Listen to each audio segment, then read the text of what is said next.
Arrata khair buna sinteen nasudi bakkan si khairan barbaade si dade koda qocha khae allatin funi rabbin hedduu qabasi qofanaan koonne ati sadarkaadhaan naa olii singahu irraa nagaggeessi ani siif hin ta'u siin ta'uu siin ta'uu siin ta'uu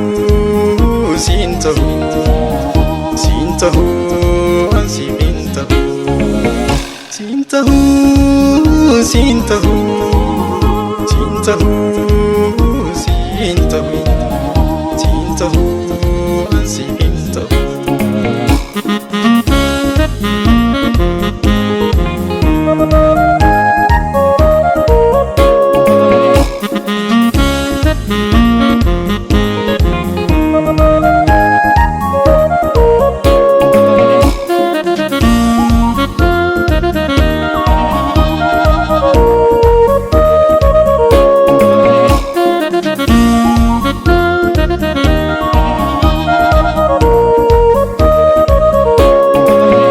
Ijoolummaadhaan qarrimi qabee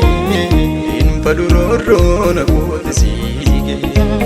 ani daadarkaaniin daree keessa ba'ee gargaarsa rabbiitiin as ga'ee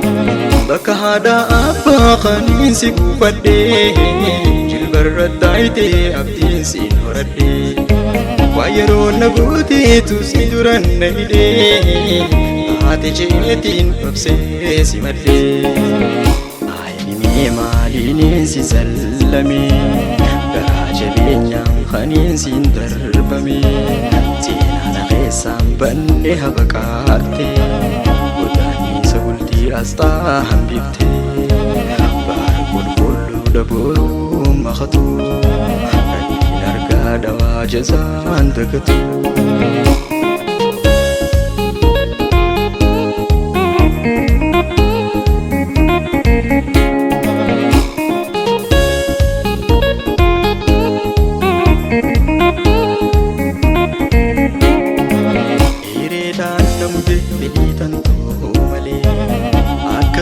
silawaa hedduu na milee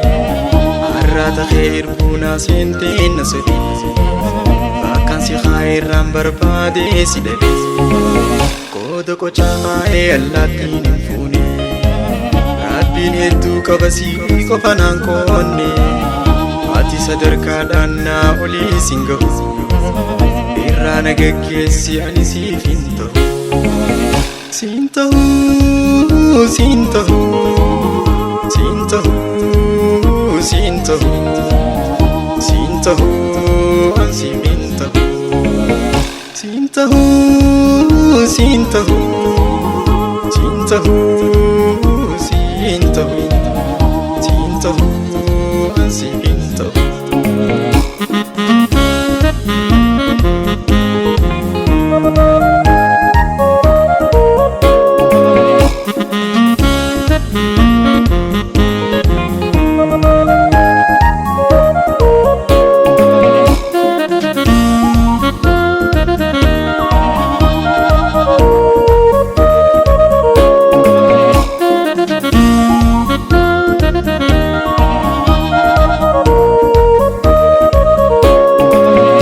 dargaggeessa xiqqaa yeroon dabarfattee qotaa namaatiin malee yoom jaalattee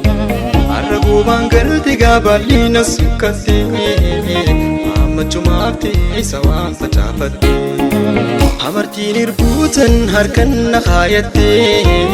bakkeeffachuudhaaf waadaatti hin galtee gara laafummaan jaalalaaf hin bitamee ani qabeenyaa yoomin ayni maaliin si sallame garaa jabeenyaan kaniin siin darbame seenaan keessaan banne habaqaatte godaanisa bultii hambifte baara qulqulluu daboruu makatu radiin argaa dawaa jazaan dagatu